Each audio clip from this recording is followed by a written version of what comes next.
Hello everyone, Horde Galore here. It's been a while since I did a video. As you see in front of me, I found a Walking Dead in memoriam mystery mini box at my Walmart for $3 on clearance. I couldn't pass it up.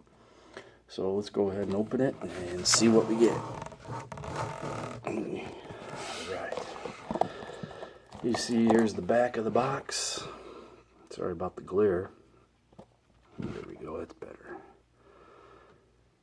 Well, let's see what we get.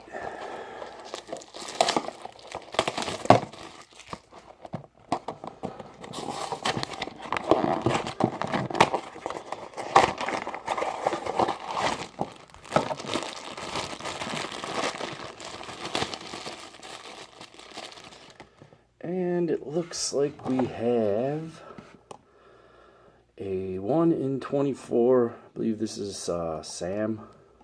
I think it was, that got killed. So there it is, not bad. So 1 in 24, so at least it wasn't 1 in 12. So that's what we got for $3. Not a bad deal.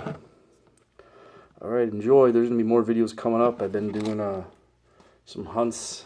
I've been doing some hitting up some resale shops, picked up a few things, so I'll be making a few videos here in the following weeks or so.